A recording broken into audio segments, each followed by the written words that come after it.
C'est bien la première fois que je dois régler un micro en hauteur, hein. C'est bon signe, je grandis.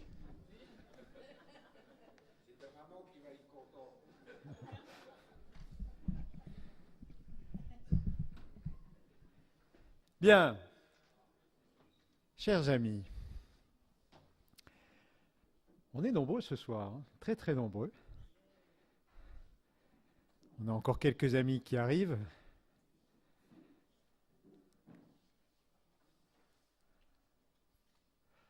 Je suis très heureux d'être à Thionville parce que vous savez, ici aussi je suis chez moi. On en reparlera tout à l'heure. Je voudrais vous remercier d'être nombreux ce soir pour plusieurs raisons.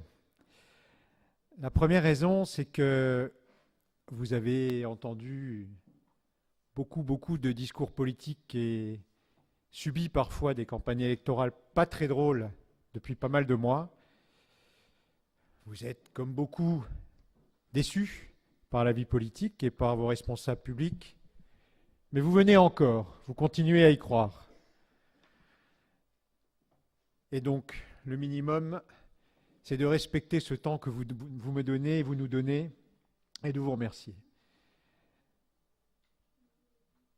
Je vous remercie également parce que c'est toujours, je le dis à chaque fois, un très grand privilège d'avoir la possibilité de capter votre attention, d'avoir votre temps et votre esprit pendant le temps que l'on s'exprime, qui peut parfois être long.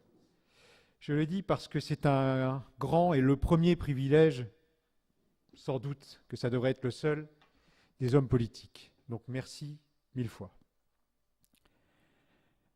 La campagne a démarré, la dynamique est là, je le vois encore ce soir, et je vous remercie de l'entretenir, parce qu'une campagne, c'est une dynamique.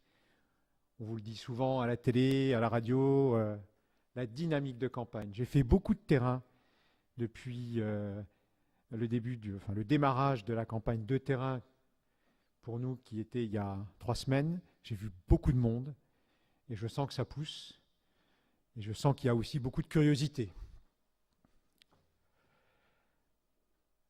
Ce que je veux faire ce soir, évidemment, c'est vous convaincre. Il y a beaucoup de candidats, 10, 11 je crois. Donc je dois vous convaincre ce soir que je vais être le meilleur candidat pour cette circonscription, le meilleur député que vous puissiez choisir pour protéger vos intérêts et pour faire que dans notre secteur, les choses changent et que notre secteur revive. Vous le voyez, comme souvent, je préfère parler librement, sans notes. C'est une prise de risque. C'est une prise de risque que je fais volontairement, aussi pour vous démontrer que quand on veut gagner, quand on veut votre confiance, il faut être bon, il faut accepter de prendre les risques, parce que si on ne prend pas de risques dans la vie publique, si on n'en prend pas quand on agit après dans la vie publique, on n'obtient aucun résultat. Je vais vous parler ce soir de qui je suis, pour ceux qui ne me connaissent pas, de ce que j'ai fait dans la vie publique, puisqu'évidemment, la première chose que je mets en avant dans cette campagne, c'est mon travail, sont mes résultats, sont les promesses tenues. Je vous parlerai ensuite de comment je suis arrivé à cette décision de me présenter. Je vous parlerai de mes convictions, de ce que je pense de la situation nationale. Je vous dirai avec clarté et simplicité comment je me positionne, puisque c'est une question qui m'a été beaucoup posée et qu'il y a beaucoup d'interrogations. Et nous parlerons enfin de ce qui se passe localement et de ce que nous pouvons faire dans les années à venir pour que notre belle circonscription, notre beau territoire retrouve une prospérité qu'il a aujourd'hui certes, mais qui à mon sens est en danger. Donc qui je suis? Je vous disais, je suis ici chez moi parce que je suis né à Thionville, j'ai 49 ans. Je suis né dans cette pouponnière thionvilloise qui a disparu la clinique du Parc. J'ai habité quelques années dans un immeuble qui se trouve aujourd'hui au bord de l'autoroute, à Médoc, à peu près en face de la concession d'Iter, un autre morceau, la famille d'Iter de cette vie thionvilloise, avant que j'habite pour un certain nombre d'années avec mes parents qui avaient construit à Algrange. Mon père, la famille de mon père est de Thionville, Borgard, la rue Thirion, beaucoup le connaissent, beaucoup m'en parlent. La famille de ma mère est d'Algrange. Et je suis revenu à Thionville en 6e, jusqu'en terminale, au lycée Saint-Pierre-Chanel, où j'ai passé mon bac. Je suis ensuite parti faire mes études à Nancy, puis à Paris. Donc j'ai été étudiant à la fac de droit de Nancy et à Sciences Po Paris, où j'étais en service public spécialisé en finances publiques et où j'ai côtoyé beaucoup de ces hommes, parce que c'était beaucoup des hommes, et quelques femmes qui aujourd'hui fréquentent les allées du pouvoir. À ce moment-là, j'ai décidé de ne pas passer l'ENA. Je le dis parce que c'est important pour moi dans ce que je vous explique souvent, parce que je pense qu'une des grandes difficultés de notre pays, c'est que nous ne sommes pas dirigés par des dirigeants venant de suffisamment d'horizons, mais beaucoup trop par des technocrates et par un pouvoir administratif qui a pris le pouvoir. Et c'est un des enjeux essentiels du changement que notre famille politique, je m'exprime pour tout le monde, peut-être que vous n'êtes pas tous de ma famille politique, mais notre famille politique devra demain réussir à réaliser. À Sciences Po, j'ai eu quelques regrets. Parce qu'en fait, après le bac, c'est toujours intéressant que vous connaissiez un petit peu les candidats personnellement, puisque vous leur accordez votre confiance. Ça ne repose pas que sur des mots ou un programme, mais sur une personne. J'ai eu quelques regrets d'avoir choisi de faire Sciences Po parce que j'ai longtemps hésité entre Saint-Cyr et Sciences Po. Alors vous voyez, c'est assez étonnant parce que je passe pour un homme parfois fantasque ou indiscipliné, mais croyez-moi que la liberté, c'est une nécessité en politique, et le combat. Mais j'avais cette vocation. Et je demeure profondément attaché à toutes les valeurs que cette école et ceux qui en sortent portent. Et c'est aussi un de mes grands centres d'intérêt, et ce sera probablement un de mes engagements de travail, parce qu'un député doit travailler, si vous deviez m'accorder votre confiance. J'ai commencé ma carrière à la direction générale d'une banque, comme chargé de mission auprès du président, avec un polytechnicien un petit peu raide et rigoureux, dont le week-end commençait le dimanche à 6 h du matin et se terminait le dimanche à 11 h du matin. Donc j'ai eu quelques habitudes de travail assez sévères dans mes premières années, et de la méthode, de la précision, un sens du détail et du résultat, des coups de fil à minuit, parce qu'une virgule n'était peut-être pas à la bonne place, etc., etc. J'ai beaucoup travaillé. Je suis arrivé ensuite à la direction générale de la ville de Thionville, où j'ai eu la chance aussi de bénéficier de l'expérience, il est là aujourd'hui, d'anciens fonctionnaires dont la technicité était tout à fait remarquable et qui avaient fait une longue carrière à la ville de Thionville, et on a tous ensemble, pendant 3 ans, et c'était pas simple, réussi à redresser la situation thionvilloise. N'est-ce pas, Michel? C'était une grande aventure. Donc je connais très très bien la ville de Thionville. Je la connais encore très bien aujourd'hui, y compris dans toutes ses difficultés communales et municipales, j'entends au sens technique du terme. Et je suis toujours évidemment extrêmement peiné, il y a beaucoup de Thionvillois devant moi ce soir, de la situation que je constate aujourd'hui. Je crois que la situation de Thionville est extrêmement difficile, on en reparlera. Après ce passage à la ville de Thionville, j'ai décidé de m'en aller pour des raisons que vous pouvez peut-être imaginer, mais qui n'ont pas grande importance. Je suis allé travailler comme beaucoup à Luxembourg. J'ai été salarié dans des sociétés de conseil où je me suis occupé de conseils en organisation dans le secteur public. Et le démon m'a repris.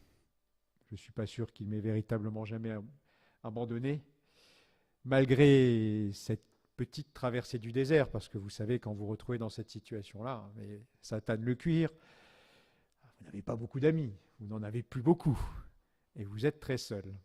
Ça laisse le temps de la réflexion.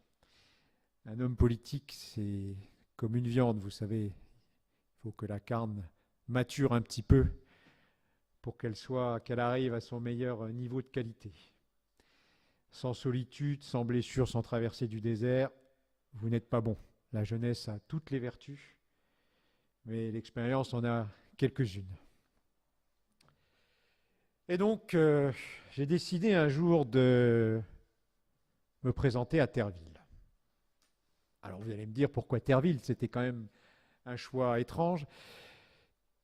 Il y a tout un tas de raisons qui ont concouru à ce choix, mais la principale, c'était le défi. Personne ne voulait aller à Terville. Terville, c'était la ville dont il ne fallait même pas parler. C'était une espèce d'une commune qui vivait sous une bulle. Tout le monde savait un peu ce qui s'y passait, mais on préférait ne pas en parler. Et j'y suis allé. Et beaucoup de Tervillois sont aussi là ce soir pour me soutenir et je les remercie parce que pendant toutes ces années-là, ils m'ont soutenu dans ce challenge qui était totalement impossible. Et j'ai gagné. Ça a fait rire beaucoup de monde à l'époque quand j'ai commencé à faire campagne. Je devais faire 3%. Il y avait des très grands élus dans le secteur, par l'importance et la taille, qui me notaient déjà mort.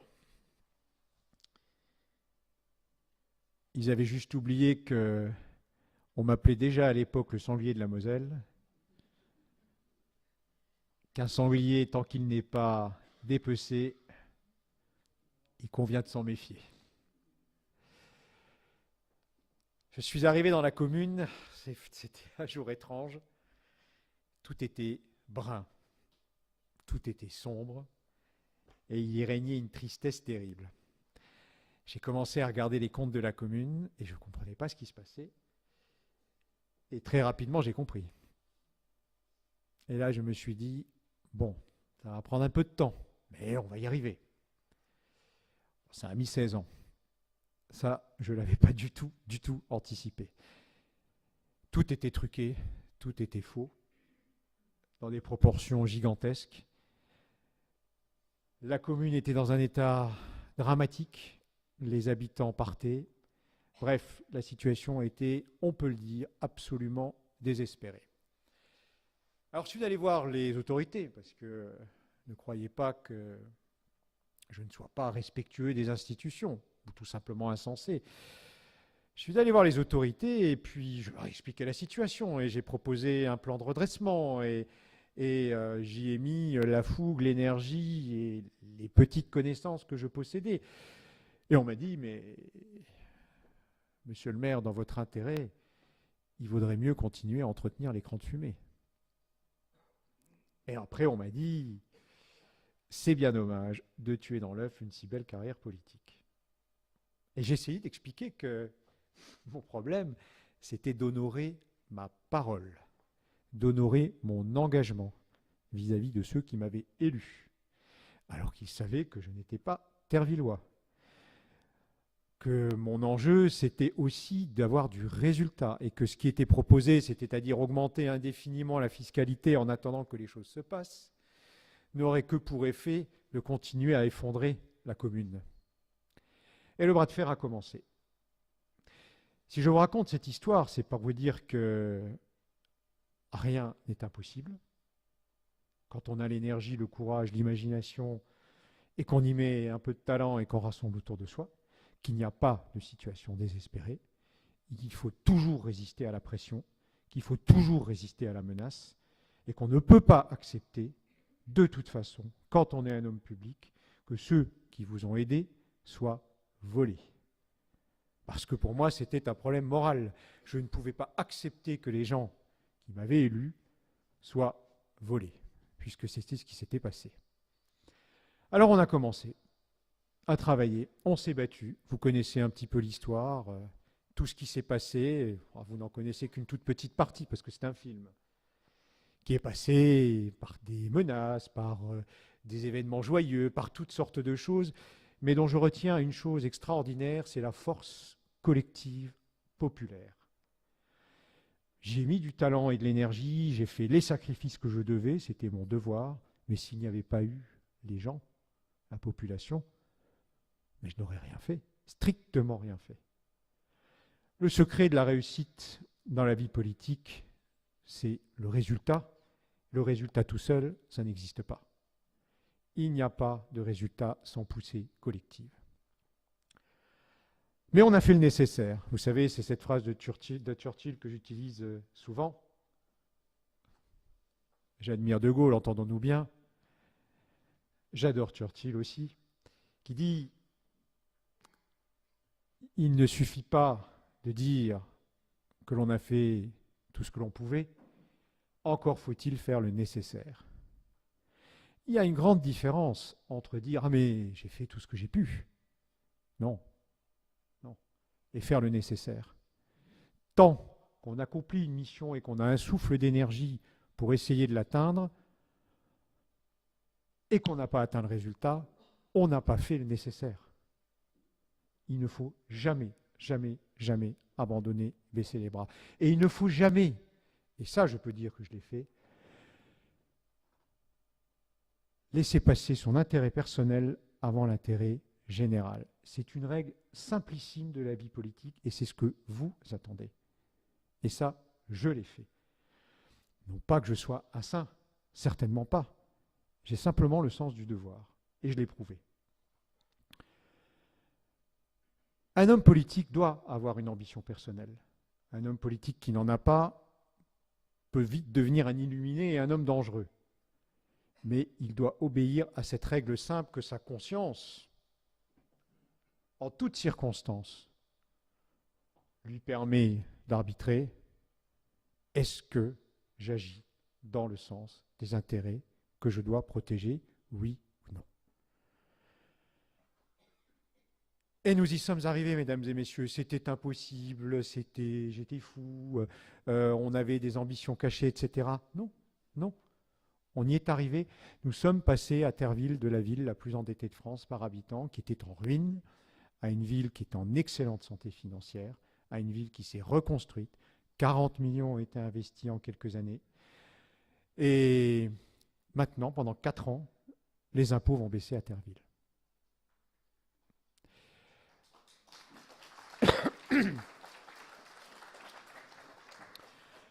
Je vous parle de mon histoire parce que je ne vends pas un chat dans un sac. Les promesses ont été tenues. Toutes les promesses ont été tenues. Ça a mis le temps, mais toutes les promesses ont été tenues. Et ce que j'ai fait là, je continuerai de le faire. Parce que si je dois faire de la politique pour une autre raison que d'atteindre les objectifs que je me fixe et de tenir les promesses que je prends, et je suis prudent dans mes promesses, devant les électeurs, je n'en fais pas. C'est pour ça aussi que j'ai eu une vie politique difficile. Mes camarades ne m'ont pas fait de cadeaux. Pas les maires comme moi, ou les élus comme moi, qui ont toujours été des soutiens, mais les chefs. Ils ont voulu me régler mon compte, longtemps, et ça continuera. Et c'est pas grave. Pour moi, vis-à-vis de vous, c'est un indice de qualité. Et le sanglier de la Moselle est devenu un tout petit peu plus vieux, donc peut-être un peu plus rusé. C'est possible. En tout cas, il est toujours aussi résistant. J'ai fait à Terville ce que je vous ai dit, mais je n'ai pas fait que ça pour notre secteur. Il y a beaucoup de choses que vous ne savez pas. D'abord, à la communauté d'agglomération, je dois dire que j'ai évité que l'on passe de la mitraillette fiscale au bazooka fiscal pour vous, parce que vous savez, les impôts et moi, nous ne sommes pas de grands amis. Je suis pour la modération fiscale absolue et permanente. Je vous en dirai un mot tout à l'heure. Je me suis battu à la communauté d'agglomération et j'ai été puni, exclu, parce que j'ai dit raisonnablement non à un certain nombre de projets qui me paraissaient inutiles et pharaoniques. Je n'avais peut-être pas raison. J'exprimais une opinion. Et j'observe que certains de ces projets, presque tous finalement n'ont pas été réalisés, et certains qui devaient néanmoins être réalisés ont été ajournés. Preuve que cette action, qui n'était cette fois-ci pas en construction, mais en résistance, a été utile et vous a été utile. Je me suis beaucoup battu aussi pendant toutes ces années pour le transfrontalier. C'est le sujet à la mode. Vous savez, quand la communauté d'agglomération s'est créée, on a pris des compétences. Et personne n'a pensé au transfrontalier. Je me suis battu pour que la compétence transfrontalière soit prise. À l'époque, quand j'avais cette délégation, j'ai fait des propositions. La Maison du Luxembourg, qui vient d'une de mes propositions, qui ne ressemblait pas à ce qui a été fait, parce que je voulais que ce soit un outil opérationnel avant toute chose, en faisait partie. Et dès ces années-là, 2002, 2003, je disais, mais nous devons construire une agglomération transfrontalière. Nous sommes dans une situation de dépendance vis-à-vis de Luxembourg. Nous sommes coincés, notre territoire, entre Metz et Luxembourg. Nous devons nous construire sur les réalités géographiques, économiques et sociologiques de notre secteur et nous devons construire une agglomération transfrontalière. Cette agglomération transfrontalière qui, 15 ans après, est appelée par tout le monde. Voilà pour quelques éléments de ce que j'ai réalisé en résumé et qui font que je vous demande la confiance. Ce sont les résultats et le travail. Pourquoi et comment je me présente? L'histoire est extrêmement simple. J'avais dit aux élus de Terreville, en début d'année, quand tout était réglé, et je l'avais dit à Philippe Slendzak et à Anne Gromersch, quand elle est devenue présidente de l'agglomération, et alors qu'elle voulait absolument que je redevienne vice-président, je leur avais dit, je vais arrêter. Les villes de Thionville, de Yutz et de Terreville avaient passé un accord au niveau de la communauté d'agglomération, notamment de modération fiscale et d'autres choses. Malheureusement, les événements ont été tragiques et un autre chemin a été pris. Donc j'avais prévu d'arrêter. J'avais dit aux Tervillois, il faut tout doucement penser à la suite, etc. Je continuerai à m'impliquer à vos côtés, mais je pense que, et je le pense dans tous les domaines de la vie publique, il faut du renouvellement. Et puis, Bruno Le Maire m'a demandé de le représenter au comité départemental d'organisation des primaires de la droite et du centre, ce que j'ai accepté. J'ai retrouvé donc là notamment les parlementaires de la Moselle. Donc nous avons organisé les élections, les primaires sont passées. Beaucoup m'ont demandé de réfléchir et de me présenter. J'ai senti que dans le pays, il se passait quelque chose et surtout, je suis encore révolté aussi par ce qui s'y passe. J'ai beaucoup d'énergie, une certaine capacité à faire les choses dans ce domaine-là et donc je me suis dit, j'y vais. C'est peut-être le moment. Ma philosophie de la vie est simple, vous savez, si les choses doivent se faire, elles se font.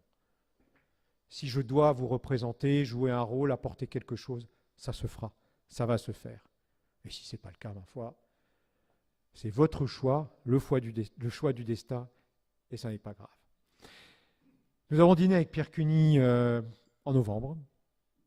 Je lui ai dit, je lui ai à nouveau dit que je souhaitais me mettre au service, s'il le souhaitait, des élus de la ville de Thionville avec les petites compétences que j'avais démontré dans le domaine du redressement et j'allais dire de la réanimation communale, je lui ai dit que, mais je suis naïf, vous savez, c'est comme ça, et je continuerai à le faire. Hein.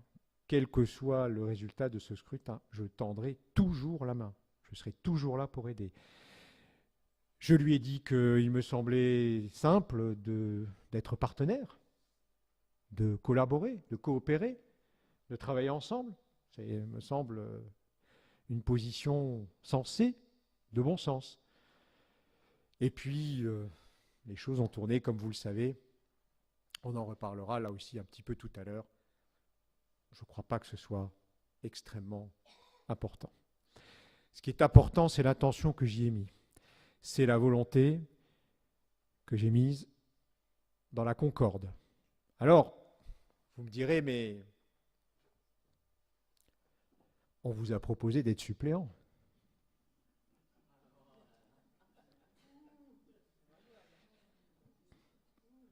Pour un petit trait d'histoire, vous savez, c'est De Gaulle qui disait « Je ne vais pas à 67 ans commencer une carrière de dictateur. Je ne vais pas à 49 ans commencer une carrière de suppléant. »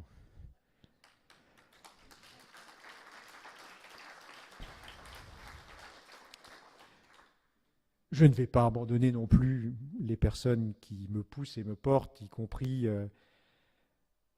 Katia, que vous verrez tout à l'heure, qui s'exprimera, qui a accepté d'être ma suppléante. Ce ne sont pas des manières. Ça, c'est de la combine. C'est pas correct.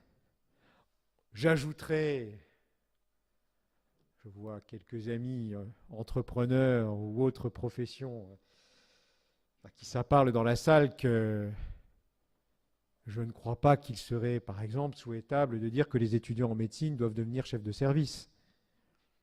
Alors, mon propos n'est pas désobligeant. Il est factuel. Je vends mon expérience, mes résultats. Voilà. Et je veux agir. Je ne cherche pas une position ou une carrière.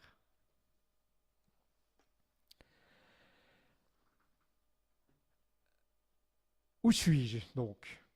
Écoutez, je suis adhérent des LR, des Républicains. J'ai donné mon parrainage à François Fillon. J'assume tout à fait ce que j'ai fait. Je vous commenterai ce que je pense de la situation nationale. Je vais toujours garder ma liberté. J'ai discuté avec les personnes qui représentent ce grand mouvement qui a gagné les élections, qui s'appelle En Marche. Je ne suis pas candidat d'En Marche. J'ai toujours dit que je pense que vis-à-vis des électeurs, être opportuniste est un mauvais choix. Je crois que ce que vous attendez, c'est de la clarté, de la cohérence, de la constance, et pas de l'opportunisme. Mais par contre, je discute avec tout le monde, et je suis compatible avec tout le monde. Et je pense depuis très longtemps, vous savez, j'ai parfois dit à un journaliste qui me posait la question, ça fait 15 ans que je cours, je ne vais pas me mettre à marcher. Par contre, je pense, comme les Français qui ont élu Emmanuel Macron, et je l'ai fait, c'est pour ça que je dis que ça fait 15 ans que je cours dans ma vie publique, que ça n'a aucun sens d'être dans une opposition systématique. Que quand une proposition intéressante est faite, conforme à mes convictions, et dont je pense qu'elle est de nature à résoudre des problèmes ou à aider mes concitoyens, mais je la vote et je la soutiens. Mais c'est comme ça au conseil municipal de Terreville. Et je ne comprends même pas que ce soit un événement. C'est complètement absurde d'agir autrement. Et pour le reste, quand des propositions ne sont pas conformes à mes convictions, ne sont pas conformes à mes engagements, ne correspondent pas à ce que je crois bon pour les gens que je représente, je les combats. Et quand une majorité décide pour nous tous de ce qui va être fait, je l'accepte.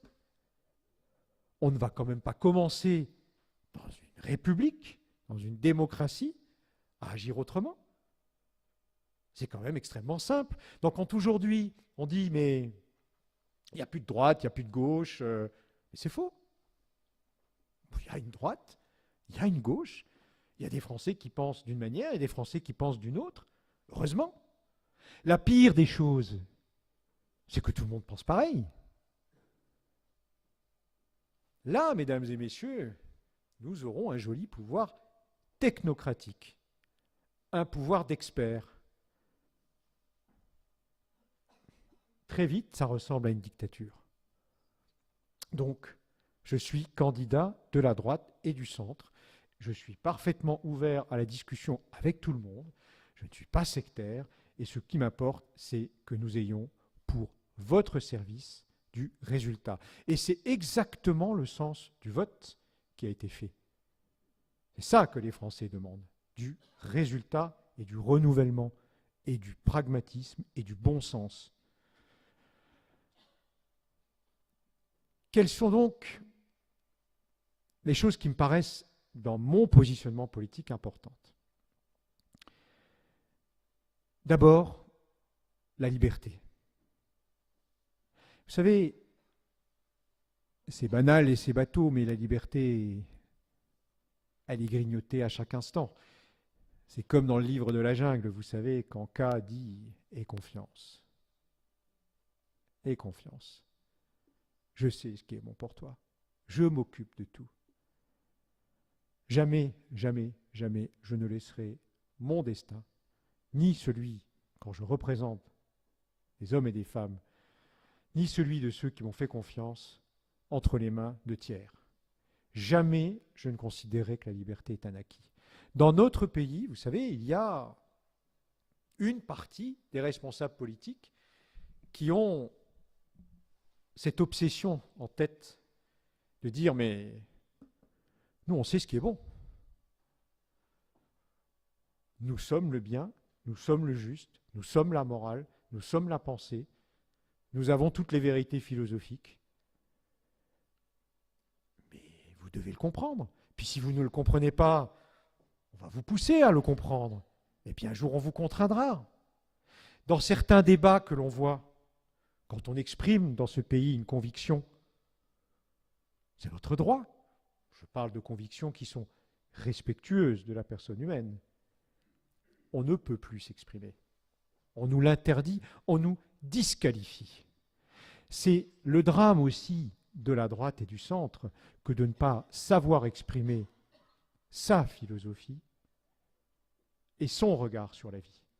La politique, ce n'est pas que l'économie, la baisse des charges ou le combat pour des salaires plus bas. C'est même tout à fait d'ailleurs scandaleux aujourd'hui à mon sens, et c'est un homme de droite qui vous le dit, de dire les choses comme ça. On ne demande pas aux autres ce qu'on n'accepterait pas pour soi. Donc la liberté reste le combat de toujours, surtout dans un pays comme la France.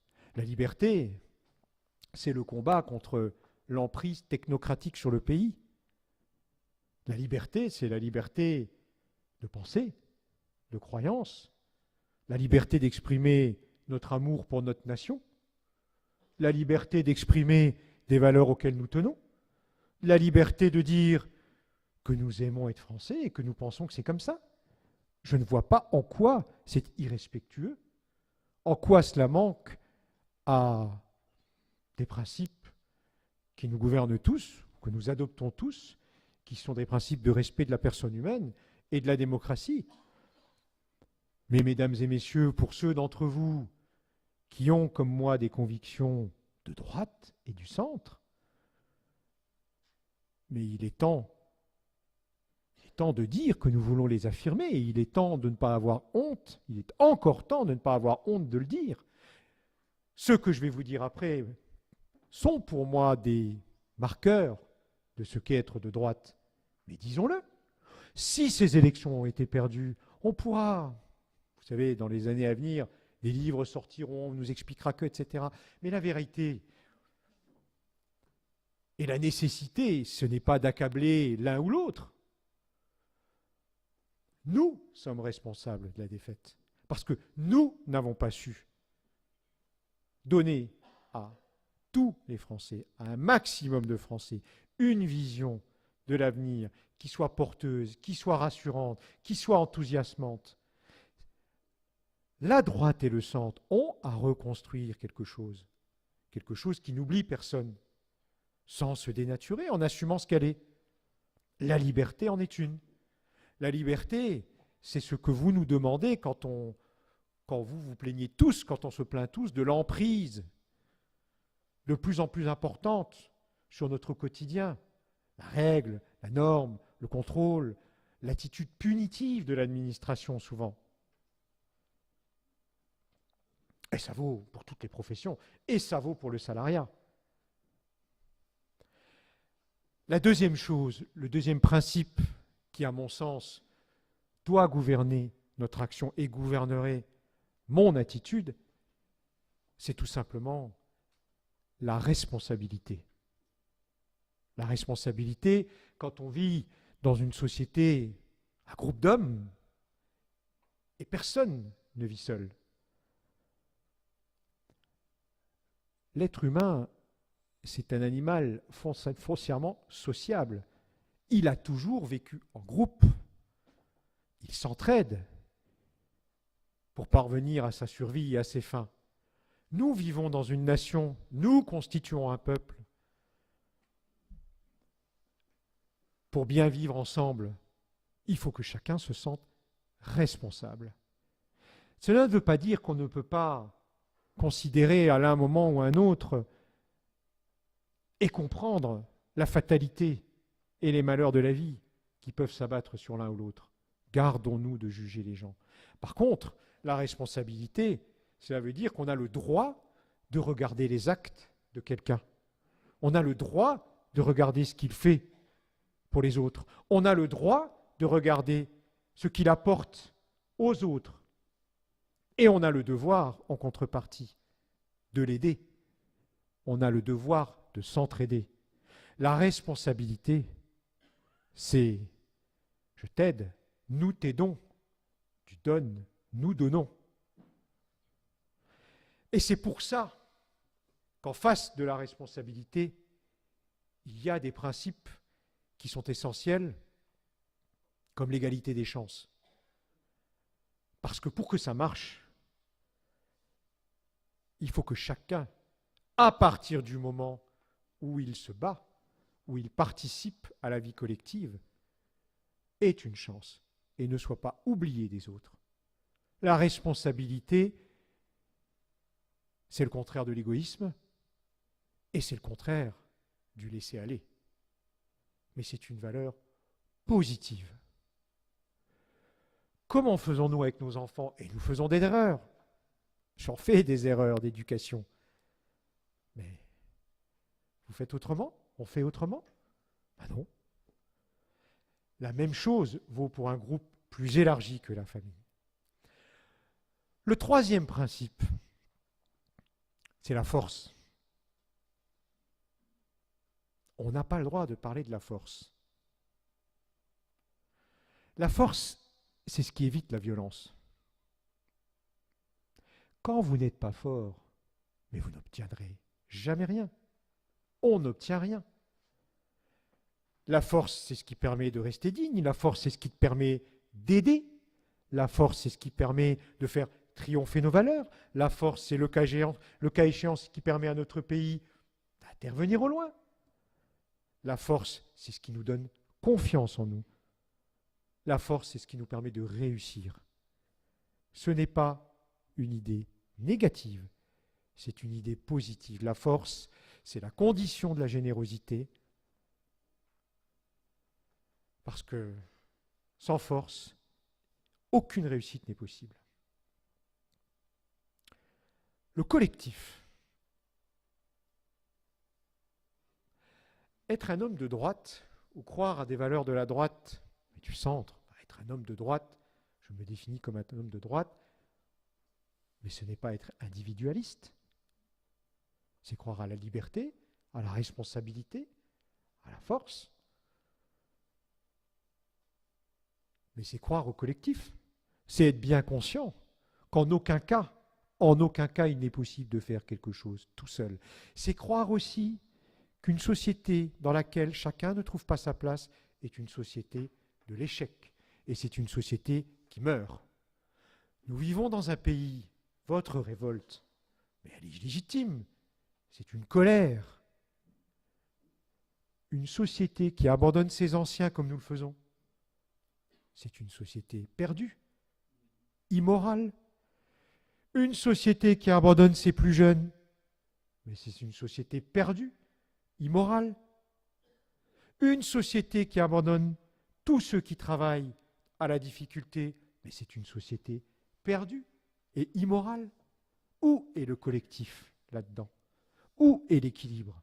Le rôle d'un homme politique, ça n'est pas d'être génial, c'est d'être énergique, c'est de proposer, c'est de tirer la charrette, mais c'est surtout de chercher en permanence un équilibre. Un équilibre dans un groupe humain, un équilibre qui soit juste et acceptable. Ce n'est pas de se battre pour des chimères et de croire qu'on va changer le monde. On ne changera pas le monde. Je le regrette. J'aimerais vivre au paradis. J'aimerais faire partie des hommes qui créent le paradis. Mais chaque fois que quelqu'un a voulu créer le paradis, il a fabriqué l'enfer. Non. Par contre, l'équilibre, l'acceptable, le juste et le mouvement, c'est ça le problème de la France aujourd'hui. Elle est totalement déséquilibrée. Il y a trop de Français qui sont sans place dans la société. Le mérite, c'est comme la responsabilité que j'évoquais tout à l'heure. Le mérite, c'est pas d'être intelligent. Qu'est-ce que ça veut dire être intelligent? Donc le mérite serait ce que l'on vous donne à la naissance? Non. Le mérite, c'est ce qu'on en fait. Le mérite, c'est ce qu'on fait de ces qualités. Les qualités que la nature, l'éducation, les circonstances vous donnent et que vous cultivez ou non. Donc, quand on considère les choses comme ça, il est juste de dire que le sujet n'est pas de se battre pour une soi-disant égalité en se donnant toujours le bon rôle et en voulant tout changer et en voulant prendre aux uns pour donner aux autres, etc. Non, ce qui est juste, nécessaire, impératif, c'est de trouver l'équilibre où chacun a une place et où chacun vit dignement. Dignement. Il y a trop de Français aujourd'hui qui vivent indignement et injustement. Ça, c'est une injustice inacceptable. Le collectif, c'est réussir cela. Le respect des autres et de la vie. Vous savez, notre monde est fabuleusement technophile. On nous promet, et ça viendra, un homme reconstruit, un homme augmenté, et plein d'autres choses. Je ne sais pas. Je pense que ça mérite une très sérieuse réflexion philosophique et personnelle, et beaucoup de vigilance politique. Nous devons respecter la vie, les autres, et nous devons respecter notre terre. Alors, oui, l'environnement n'est pas un thème de gauche. Depuis quand aimer sa terre est un thème de gauche? C'est pas plus un thème de droite. C'est une attitude de bon sens. C'est une attitude de joie que l'on a quand on ouvre les yeux. C'est une attitude de responsabilité. C'est une attitude anti-égoïste. C'est une attitude de préservation pour les générations à venir. C'est essentiel aujourd'hui. Pour moi, ça ne se discute pas. Et puis l'Europe. On relance la discussion sur l'Europe. On veut revivre dans nos pays. On veut avoir des douaniers derrière une barrière qui contrôlent les Belges qui rentrent en France et les Français qui vont, en Suisse on les contrôle, mais en Italie, etc. Mais vous voyez vivre dans cette Europe-là? Non mais c'est pas sérieux. Nous sommes dans la circonscription de Robert Schuman. Rappelons-le tout de même. Thionville a eu aussi de grands hommes politiques. Et nous voudrions, on poserait la question de savoir si il faut encore de l'Europe. Mais l'Europe a été construite pour la paix. Et on va croire que dans 20 ans, 30 ans, 40 ans, 50 ans, nous aurons tous l'immense sagesse de nous dire non, non, non, non, non, non, non, non. On a des frontières, chacun nos armées, chacun nos ci, chacun nos intérêts, mais bien sûr qu'on s'entendra toujours bien et qu'il n'y aura jamais de problème. Mais mesdames et messieurs, vous connaissez la folie humaine. C'est insensé. Le problème de l'Europe, ce n'est pas l'Europe, c'est exactement le même problème que la France. C'est la technocratie. La fonction publique européenne a été constituée sur le modèle de la fonction publique française. Pas une critique des fonctionnaires. C'est un vice de toute technocratie. À travers l'histoire, depuis la prise de pouvoir dans les changements de royauté jusqu'à aujourd'hui, toute technocratie veut prendre le pouvoir. Tout pouvoir des experts tend à devenir un pouvoir politique. Mais c'est à nous de réagir. C'est à vous d'élire des gens qui comprennent ça et qui se battent pour ça. Et c'est à vous aussi de vous impliquer dans la vie publique et la vie politique. Laisser la place, c'est perdre le pouvoir. Mais ce n'est pas la faute de l'Europe, ce n'est pas le projet européen qui doit être repensé, qui est en cause. Et puis, vous voyez dans le monde d'aujourd'hui notre merveilleux pays redevenir la deuxième puissance mondiale, pouvoir préserver ses intérêts, les nôtres, face à tous les dangers qui existent et qui ne vont pas disparaître. L'Europe, pour nous, mais c'est une possibilité de nous protéger, c'est une possibilité de nous défendre partout dans le monde pour ce en quoi nous croyons, c'est une possibilité de faire progresser nos sociétés, c'est aussi une possibilité de réfléchir à ce problème qui nous hante tous, c'est les dérives du capitalisme. Le problème n'est pas le capitalisme, c'est les dérives de la finance. Le seul cadre aujourd'hui dans lequel nous pouvons espérer faire un tant soit peu évoluer les choses, mesdames et messieurs, c'est l'Europe. Pour que notre pays puisse le faire, encore faut-il que nous soyons un pays qui se réforme et qui soit fort.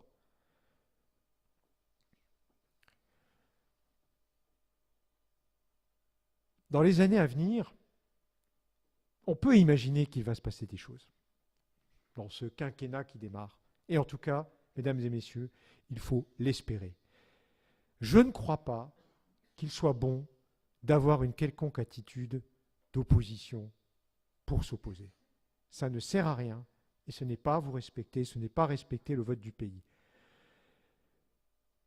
Si je suis élu, si vous m'accordez votre confiance, mon attitude sera très simple.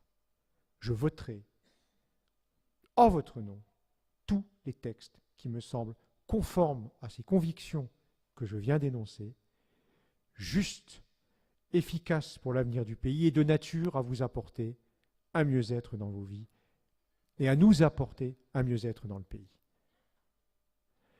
Je me battrai par conviction et pour vous contre tous les textes, toutes les réformes, toutes les idées qui me paraissent contraires aux convictions que j'ai exposées et à ce qui me paraît fondamental dans la vie.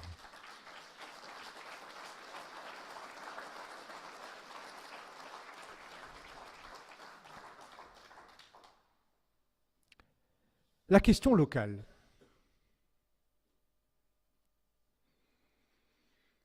Vous savez, ça fait 20 ans que je vis la vie politique locale.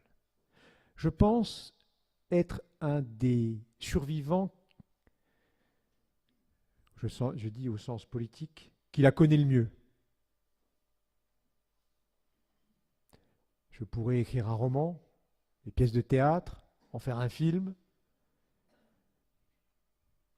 Certains sourient dans la salle, ils en connaissent des bribes. Et c'est une malédiction, mesdames et messieurs. Comment, quand on est assis sur un tas d'or, le transformer en montagne de plomb? Tout va bien ici? Ah ben, c'est pas du tout ce que les commerçants me disent. C'est pas du tout ce que les chiffres du chômage disent. C'est pas du tout ce que je vois partout. Non, mesdames et messieurs, ça va. Mais tout ne va pas bien. Et je pense surtout que tout pourrait aller très mal. Parce que si demain, notre perfusion nous est retirée, notre perfusion luxembourgeoise, nous pourrons tous retourner au champ. Remarquez, ça nous redonnera le sens du collectif que j'évoquais tout à l'heure. Mais la situation serait totalement dramatique. C'est ça la réalité. Et la réalité, cela fait plusieurs années que je le dis, c'est qu'actuellement, nous avons des départs. La population s'en va. D'autres arrivent, les choses sont stabilisées. Mais quand un mouvement de population comme ça commence, vers le Luxembourg, c'est extrêmement grave. Parce que c'est très difficile d'arrêter un mouvement de population.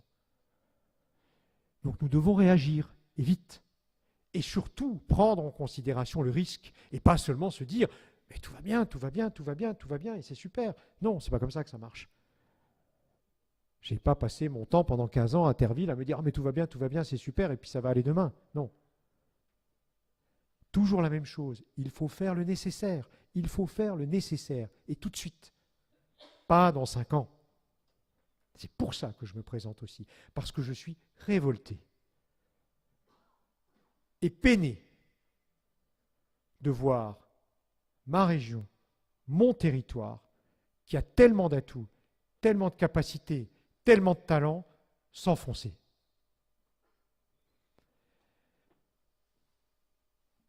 Le transport ou la mort, mesdames et messieurs, ça c'est déjà la première question. Tant qu'on ne réglera pas le problème du transport, nous ne ferons rien. Nous ne ferons rien. Tout ce qui est raconté en dehors de ça, c'est de la flûte. Il n'y aura pas de solution sans règlement de ce problème.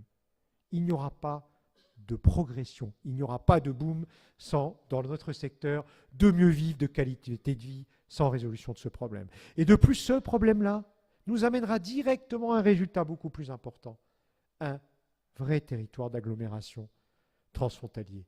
Celui-là même que nous espérons tous. Mais à un moment, en politique, il faut être simple, il faut être concret. Alors on nous dit, mais c'est pas possible, il n'y a pas de solution, c'est dans 30 ans. Vous savez, je suis allé à la sous-préfecture l'autre jour et nous avons un sous-préfet qui est vraiment extrêmement sympathique et dynamique et efficace. Un homme de terrain. Bon, il n'a pas fait l'ENA, hein, c'est sûr que ça aide.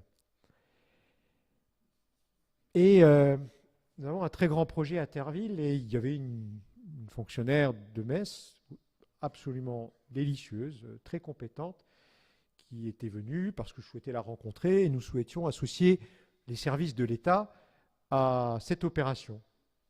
L'associer pour aller plus vite. Et puis au bout d'un moment dans la discussion, elle nous dit, bon, évidemment c'est un projet de long terme. Alors j'ai dit, pardon? Oui, c'est un horizon d'une quinzaine d'années. Et je dis, madame, non, c'est un horizon de 15 mois. Et là, elle a été tétanisée par la surprise. Et je lui dis, mais ça va être 15 mois. Mais je lui dis, madame, ça va être 15 mois. Et ce sera 15 mois. Et c'est tout. Pas 15 mois parce que j'ai décidé et que je le veux. 15 mois parce qu'on a travaillé pour que ce soit 15 mois. Ah, mais ça pourrait prendre 15 ans. Hein.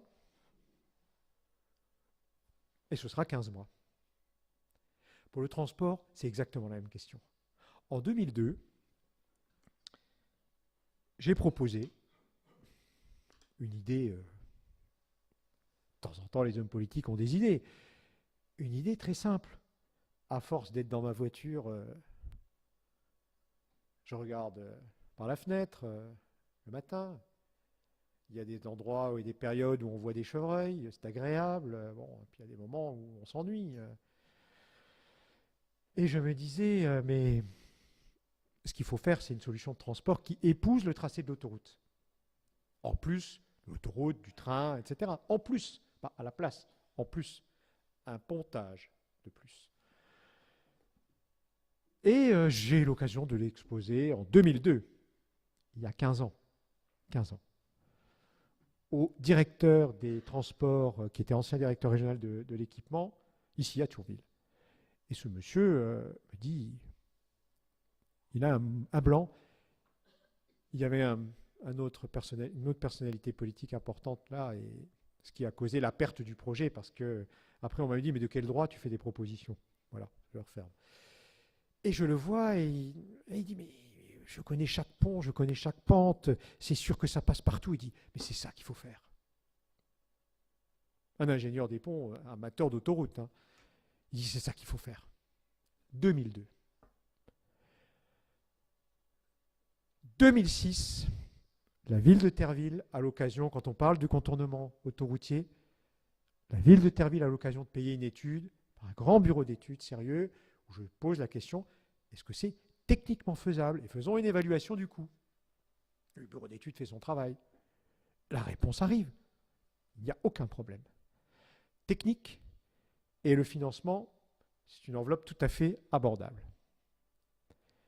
Nous solutionnons par cette méthode de transport, en haut, en bas, au milieu, peu importe, tous les problèmes de notre territoire. Nous dégageons de la place sur l'autoroute, nous dégageons de la place dans les trains, nous donnons un grand boom à notre secteur, nous allégeons la vie de nos habitants, nous supprimons de la pollution. Voilà. Et nous avons des temps de réalisation qui sont courts. Quand je dis court, là, ce n'est pas 15 mois, mais c'est court. Eh bien, 2006-2017, chaque jour, j'ai essayé de faire avancer les choses. Je suis passé par tous les points possibles et imaginables. Le toit, les cheminées, les caves, les fenêtres, tout a été essayé. Quand François Hollande est venu à Luxembourg, il était même sur le point d'annoncer les choses et le projet a encore été saboté pour... Bon, voilà. Un roman aussi. C'est aussi pour ça que je m'engage. Je vous garantis, et je pèse mes mots, parce que je n'aime pas faire des promesses que je ne tiens pas. Je vous garantis que si je suis élu, ce problème, nous allons le régler. Une fois pour toutes.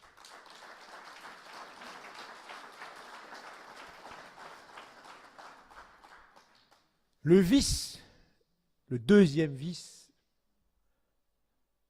en plus de la compétence, parce que ça c'est de la compétence, à un moment, il faut mettre un mot sur les choses.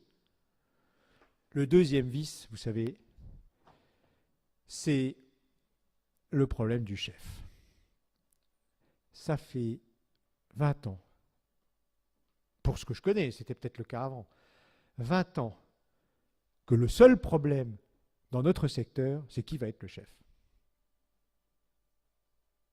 Alors, je ne sais pas si vous avez déjà eu l'occasion d'observer une harde de cerf en période de brame,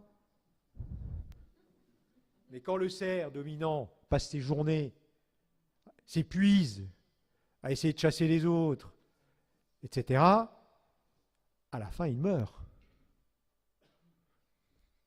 Nos chefs, enfin chefs, je vous l'ai dit, je suis un peu militaire, moi je reconnais le chef par l'exemple. J'ai plus de mal de le reconnaître par le titre, mais c'est comme ça. Nos chefs, élus, donc respectables, que nous avons élus, tous, ont passé leur temps à vouloir être super chefs.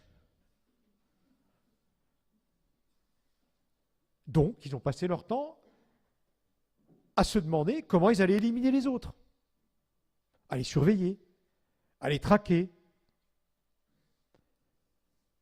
Mais c'est l'histoire de 20 ans d'occasions perdues, mesdames et messieurs. Il y a plein de territoires en France où les gens s'entendent. Ça n'évite pas la compétition, Ce n'est pas pour ça que les hommes politiques partent en vacances ensemble, ce n'est même pas pour ça qu'ils s'aiment, mais ce n'est pas ce qu'on leur demande. On ne fait pas de la politique pour se faire des copains. On la fait parce qu'on a envie de réaliser, de représenter les autres, d'avancer. Le problème majeur du Nord-Moselle, c'est celui-là. Et ça recommence. Et ça recommence. Je ne veux pas être le super chef, ça ne m'intéresse pas. Je n'ai aucun plaisir à réaliser les choses seul. J'aime le pack, j'aime le collectif. Et je sais que c'est la seule manière de réussir quelque chose. Dans notre secteur, des gens de talent, dans la politique, il y en a. Mais il faut arrêter la bagarre. Il faut arrêter de croire qu'un va être le super chef. Ça n'arrivera jamais. Et on va encore rater des occasions.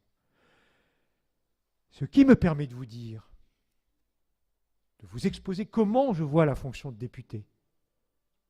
Le député, il tient la cuillère en bois et il remue le chaudron. Il est là pour essayer de faire des connexions dans son secteur, de rassembler.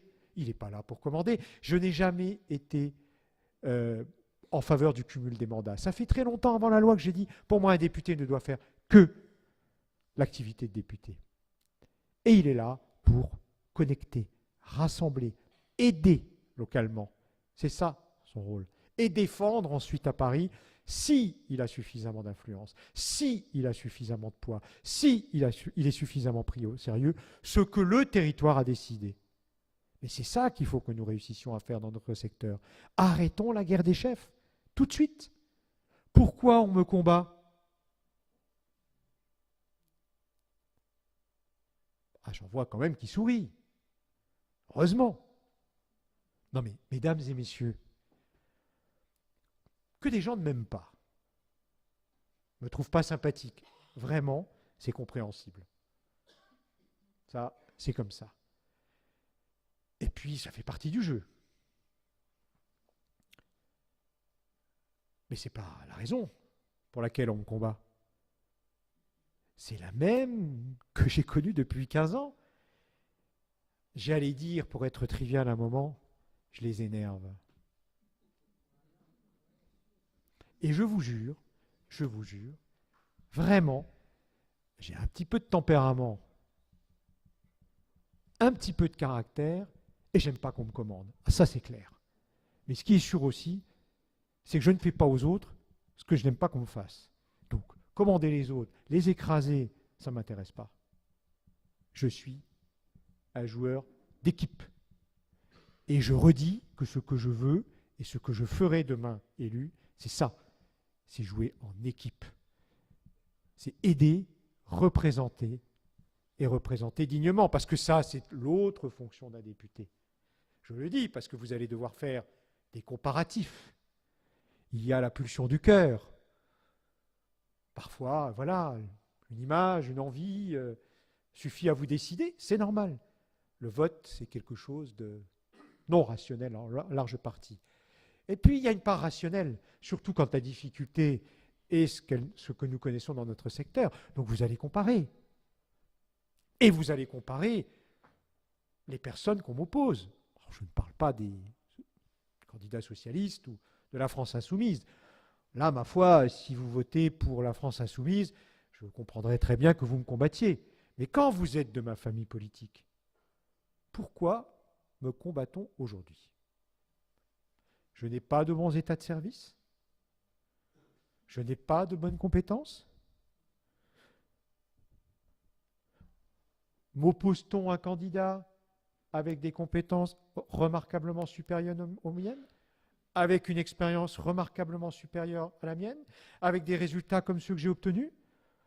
Moi, je suis obligé d'être simple.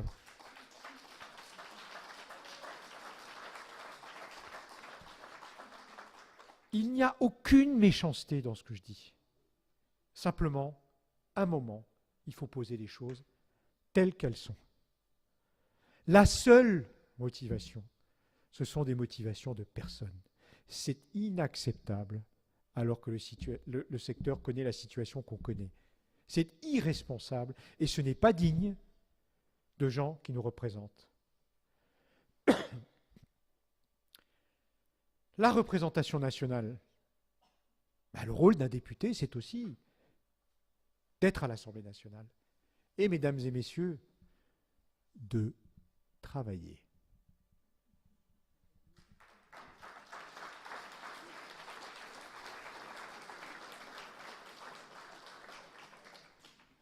Moi, j'aime bien travailler.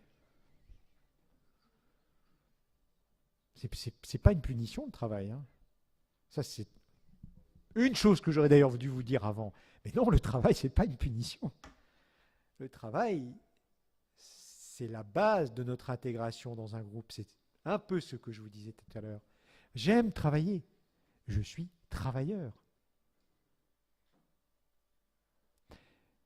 Je serai exactement un député comme j'ai été un maire. Travailleur, créatif, combatif, digne de votre confiance et représentatif de ce que vous voulez comme représentation du territoire. C'est ça aussi votre choix. Comment vous voulez qu'on parle de Thionville et des environs demain? À travers l'image que donnera celui ou celle que vous aurez choisi. Ça compte. Et ça compte pour obtenir des décisions. Parce qu'on parlait du transport tout à l'heure, si un député ne pèse pas, s'il n'est pas combatif, et s'il n'a pas beaucoup de réseau, il n'obtiendra pas la décision. Et ça aussi, je vais vous le dire, mesdames et messieurs, les salades d'investiture et de choses comme ça, mais c'est une plaisanterie. C'est une plaisanterie. Vous croyez que demain, élu, on va me mettre au coin? Ah non, lui, il ne faut pas lui parler parce qu'il n'a pas été gentil avec machin. Mais mesdames et messieurs, on me respectera 1000 fois plus parce que j'aurai gagné un combat comme celui-là. Et parce que je viendrai avec l'expérience et les résultats que j'ai obtenus. Quand aujourd'hui un maire baisse les impôts pendant 4 ans, il est beaucoup plus respecté qu'un maire qui les augmente massivement.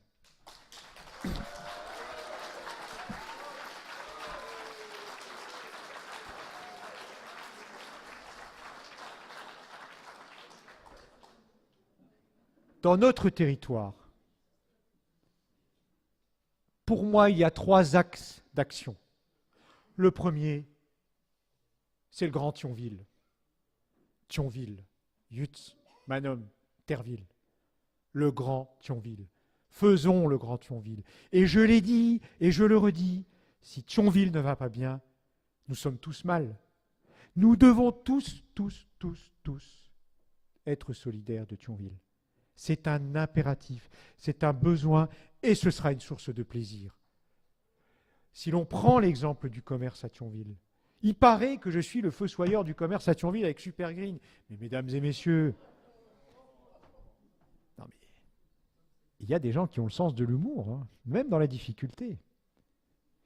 Nous avons accepté, alors que nous étions en difficulté terrible à Terville et que nous allions gagner énormément d'argent dans cette opération pour la commune, de la journée pendant des années, pour permettre à la ville de Thionville, à l'époque, de faire des choses pour le commerce thionvillois. Et ça me paraissait normal.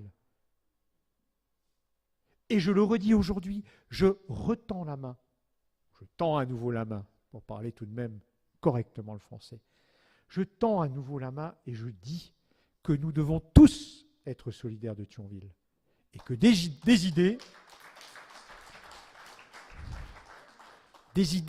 concrètes et opérationnelles, j'en ai.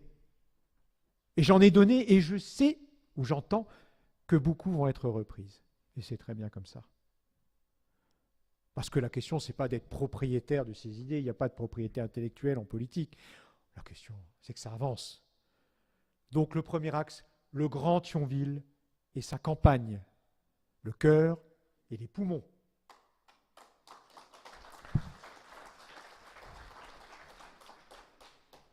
Cette campagne est merveilleuse. Alors vous savez que c'est à la mode chez les hommes politiques de faire croire qu'ils sont un peu lettrés, un peu cultivés, voire d'écrire des livres. Il m'arrive de lire. Je lis même beaucoup. Et je me suis souvenu tout à l'heure en venant que c'était il y a très longtemps, donc je ne sais plus exactement où ça se trouve dans l'ouvrage, mais dans les Mémoires d'Outre-Tombe, Chateaubriand, oui, il parle des forêts de Guentrange et de son gibier. Voilà.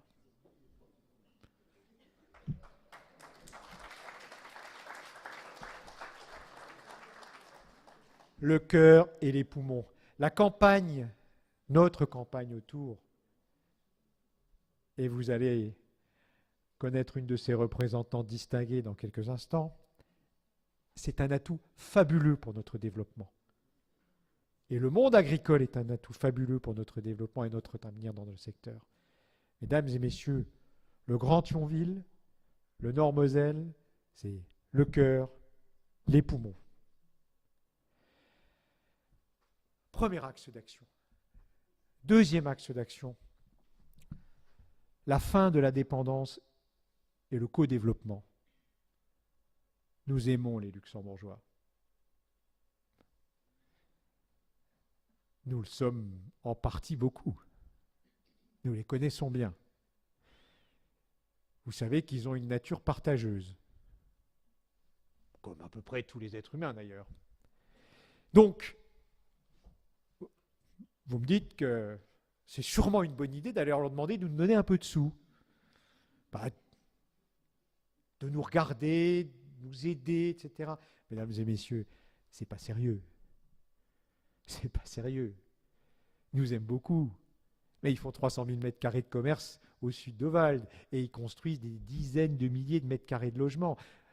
Mais bien sûr, ce n'est pas du tout avec l'arrière-pensée de faire venir chez eux des gens de chez nous.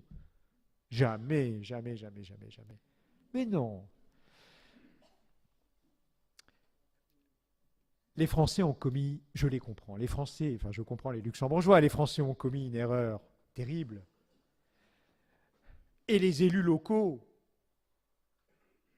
quelques-uns se sont battus pour dire mais s'il vous plaît, arrêtez de taper sur le Luxembourg, tapez sur les Anglais, c'est un peu plus naturel.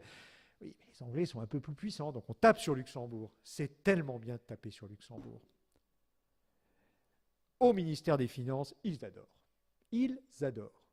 Mais nous, ça nous fait bosser. Donc on a tapé sur Luxembourg. Ça a super bien marché. On voit tous les jours à quel point Luxembourg est en difficulté. Et il y a eu agacement. C'est le moins qu'on puisse dire. C'est quand même assez difficile quand vous menacez quelqu'un ou quand vous insultez dans un grand journal son Premier ministre vénéré par la population, d'aller après trouver un terrain d'entente, même si vous dites que bon, vous vous excusez, etc. Oui, bien sûr. C'est rare qu'un Luxembourgeois vous dise non. Hein. Oui. Le transport, c'est ça, mais oui, mais bon. Pour passer d'un système de dépendance qui nous met en danger au co-développement, ça suppose, mesdames et messieurs, une discussion d'État à État, pas une discussion locale, régionale. Non, mais vous voyez les Luxembourgeois discuter avec nous, là, régionalement, mais bon, c'est vexant. Non, ils veulent un geste. Ils veulent qu'on leur parle bien. Et puis, ils comptent. Donc, ils veulent des idées qui les intéressent. Ça, mesdames et messieurs, nous ne l'obtiendrons qu'en réfléchissant. La France a un intérêt stratégique avec Luxembourg. Les places financières ont des intérêts communs. Parce que, dites-vous bien qu'à Francfort, ils n'attendent pas qu'à Paris, ils commencent à se décider à réfléchir. Parce que Francfort, maintenant, c'est déjà au bord de la Moselle, hein, je peux vous le dire. Les Allemands mettront la main sur le pactole. Alors oui, ce sont nos amis en Europe, mais enfin, ils ont une nature conquérante, hein, c'est comme ça. Et c'est pas toujours un mauvais exemple en l'espèce. Le sujet, pour nous, il est national avec Luxembourg. Et il y a quelques autres sujets aussi à discuter avec eux, des sujets d'argent, cotisation sociale, des choses comme ça. Sans rentrer dans le détail, ce que je veux vous dire, c'est que c'est un nouveau pacte qu'il faut faire avec eux. À nous de leur amener ce que nous avons. Ce que nous avons, c'est de la puissance. Et eux, aujourd'hui, ils ont un peu d'argent. Donc, il faut discuter sur une autre base. Une fois qu'ils auront bien compris que nos intentions sont bonnes, que nous reconnaissons ce qu'ils sont dans l'histoire de France et qu'on oublie, eh bien, mesdames et messieurs, vous savez, l'histoire du transport, ce sera une toute petite plaisanterie à régler.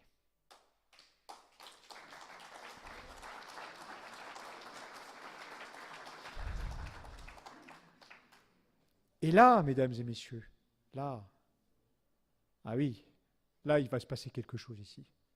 Parce que notre population va exploser, ce qui veut dire que nous aurons beaucoup plus d'argent, ce qui veut dire que nous pourrons mener ce que je mènerai en toutes circonstances, c'est la lutte fiscale, pour que les impôts, que les élus des secteurs puissent enfin rebaisser les impôts, parce que ce n'est pas possible d'avoir un territoire attractif avec des impôts, comme on les a aujourd'hui. Nous regagnerons des clients dans les commerces, nous attirerons des services, nous pourrons reconstruire un grand Thionville, un Ormezelle puissant, avec un vrai allié. Et nous pourrons derrière ça aussi travailler à ce qui, à mon avis, est l'avenir pour nous tous, Luxembourg, Thionville, Metz, un minimum. Bien sûr qu'il faut réaliser cette agglomération transfrontalière. Le troisième axe, mesdames et messieurs, c'est vous tous. J'arpente la circonscription, je vois plein de monde, je discute, et je me dis, mais quel gâchis.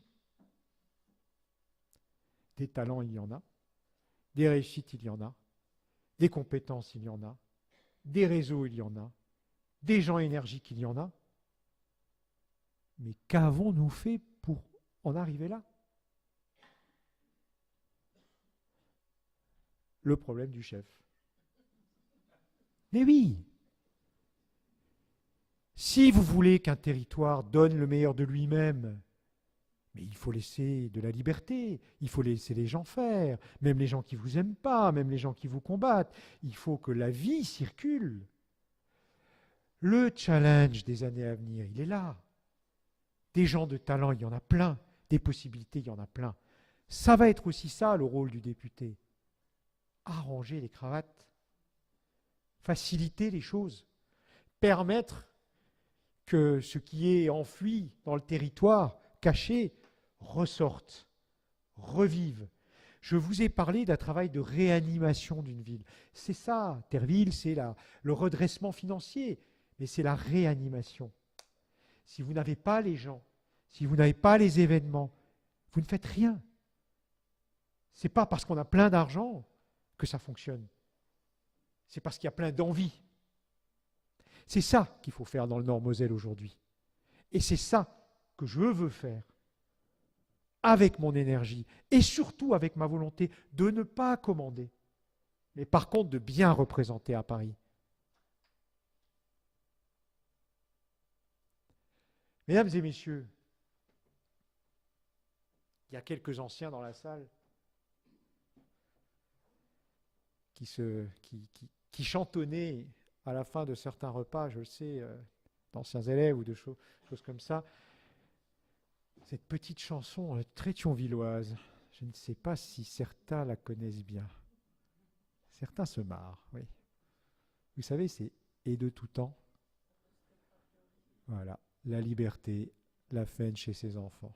Et ça continue par « Et de tout temps, on respectera Thionville, la liberté, la faine chez ses enfants ». Et oui, et oui.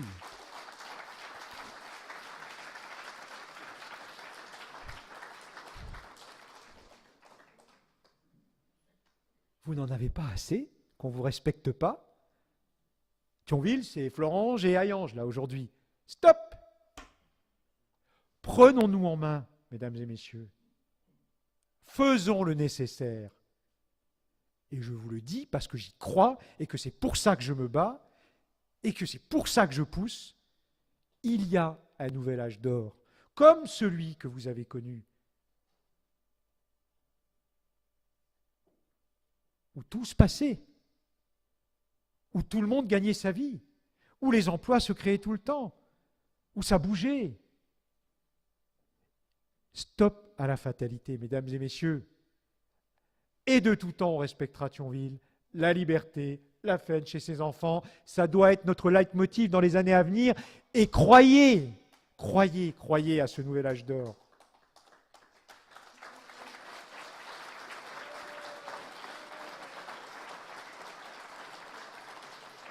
Et j'en vois qui connaissent la chanson et qui ne l'ont pas chantée. Vous êtes des mauvais Thionvillois.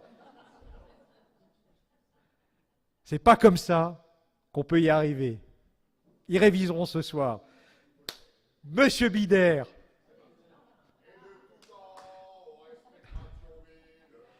La liberté, la fête chez ses enfants. Et de tout temps, on respectera Thionville. La liberté.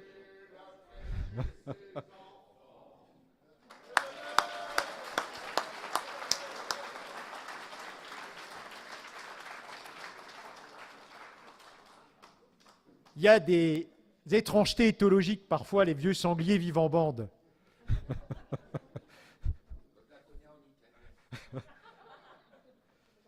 Ah, ça c'est une grande question.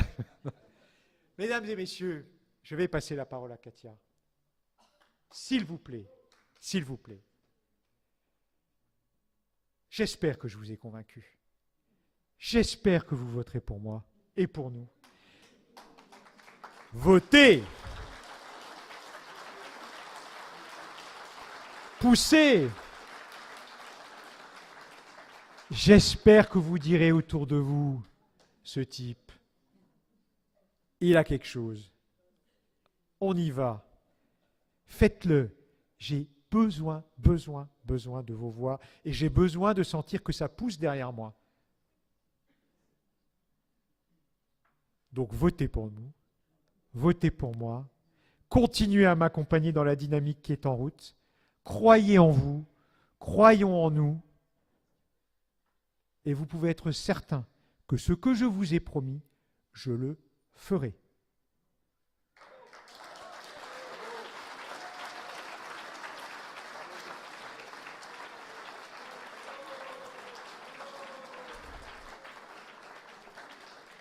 Mesdames et messieurs, avant qu'on passe un bon moment ensemble, à boire un verre ensemble,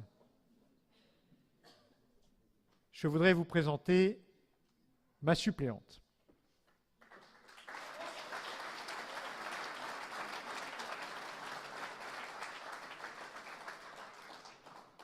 Katia Genémation est maire de Berck-sur-Moselle, vice-présidente de la communauté de communes de Cattenom, une intercommunalité où les mœurs sont un peu plus policées, bien que rudes, mais policées. Elle préside au destiné maintenant de l'IUT. Elle a une activité professionnelle dont elle vous parlera ou pas. Un parcours intéressant parce qu'elle a vécu à l'étranger. D'ailleurs, nous sommes tous les deux capables, et c'est important aussi, de nous exprimer en anglais. Je peux travailler en anglais. Ça compte pour un parlementaire aujourd'hui. Je lui ai demandé de m'accompagner parce qu'elle représente le territoire rural, qu'elle a des connaissances dans des domaines que je maîtrise moins bien, parce qu'évidemment on partage les mêmes valeurs politiques, la même vision du territoire, et qu'elle amène aussi cette connaissance et ces contacts avec le territoire rural où elle jouit d'une grande sympathie et d'un grand respect. Donc après des discussions âpres, parce qu'il fallait convaincre, donc Katia, et je le remercie, a accepté d'être ma suppléante. Je vous demande de l'applaudir et de l'écouter.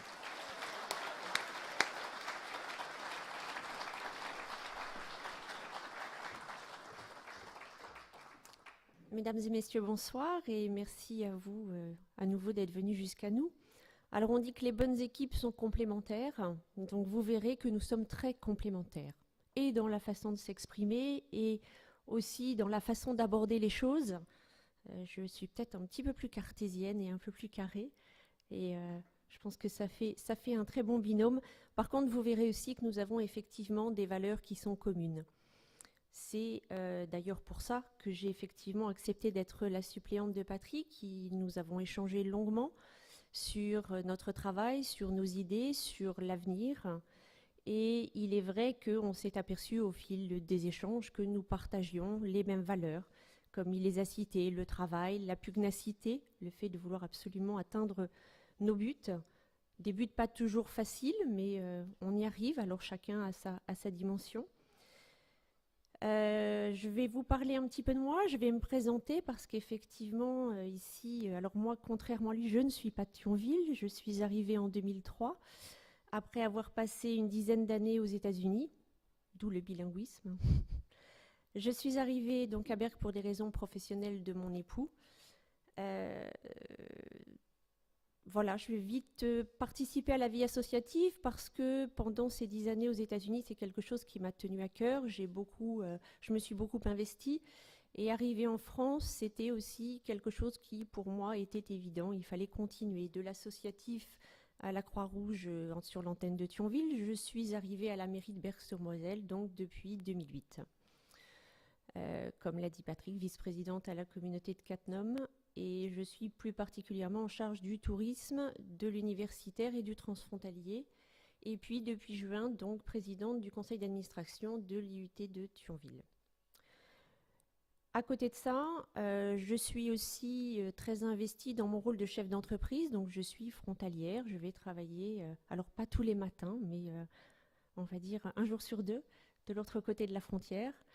Et je suis aussi maman, donc c'est aussi une autre partie de mon équilibre. Nous avons donc 2 filles de 10 et 15 ans. Et je pense que c'est vraiment important pour nous, élus, d'avoir toujours aussi ce contact avec, que ce soit le monde de l'éducation à travers nos enfants et les valeurs que nous pouvons leur apporter, parce que l'avenir, c'est quand même nos enfants, et aussi avec le milieu professionnel. Tout est équilibre, on en a déjà parlé, Patrick l'a dit tout à l'heure, c'est vrai que c'est très important. Voilà pour ma petite présentation. Concernant ce que je peux apporter au territoire, c'est vrai que je viens donc de Berck-sur-Moselle, une commune rurale, 446 habitants. Je pense qu'aujourd'hui, nous sommes dans un environnement sur cette circonscription où le périurbain, l'urbain et le rural sont un vrai ensemble et où on peut vraiment travailler tous ensemble. L'importance, c'est la mutualisation. Nous avons tous des compétences différentes, peu importe que nous soyons de Thionville, de Berck ou de Terville. Et c'est en mettant effectivement tous ces moyens en commun que nous arriverons à avancer et à faire quelque chose de concret.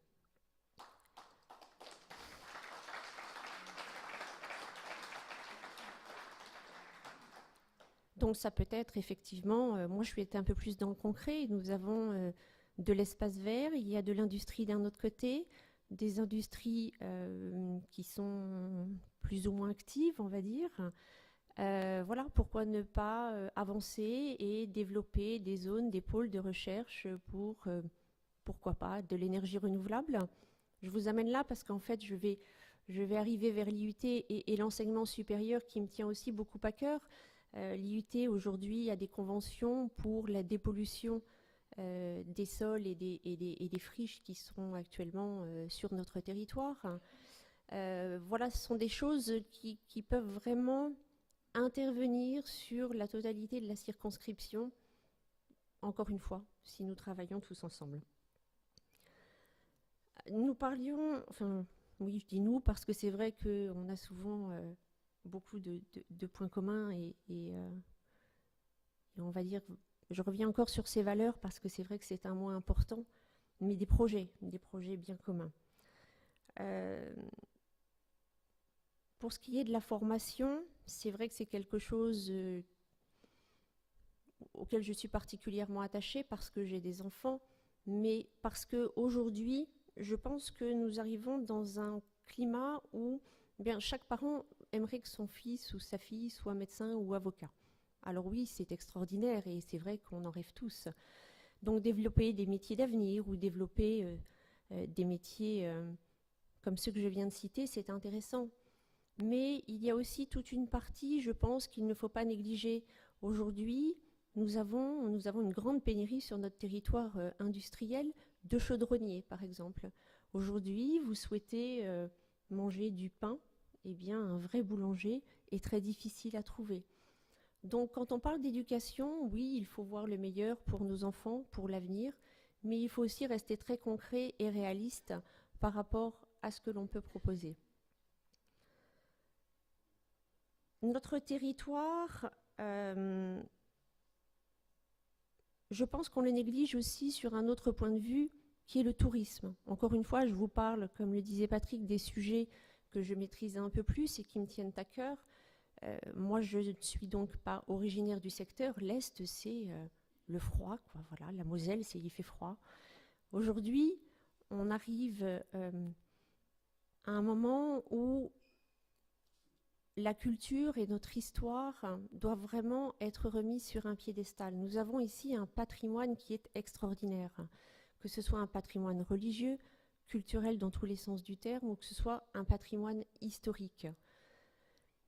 À nous de travailler, d'avancer et de faire la promotion de notre territoire.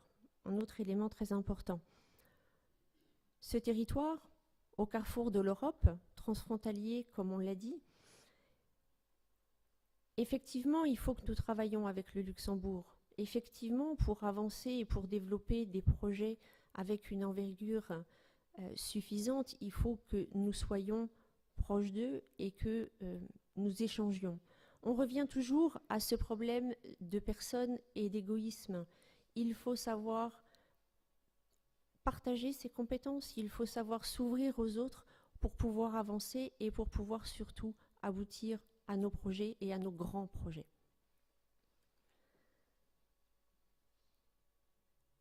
Voilà pour ce qui est, j'allais dire, de ma vision du territoire concernant ce que je peux apporter et à tout ce que Patrick vous a ce soir exprimé. Il a fait un tour plus que général. Il est allé dans le détail, il est allé sur des points qui nous tiennent tous à cœur. Encore une fois, je pense que nos valeurs, que notre travail, que notre sens du devoir, on va dire, notre investissement dans nos projets,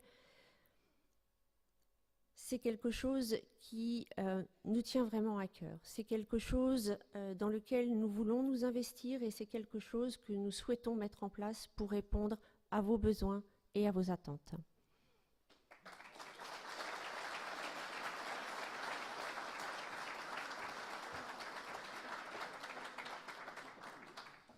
Tu veux un mot de la fin, une conclusion? Oui. Au bar. Non, quand même pas. Avant d'aller au bar, je souhaitais quand même remercier la ville de Thionville pour avoir mis cette salle à notre disposition.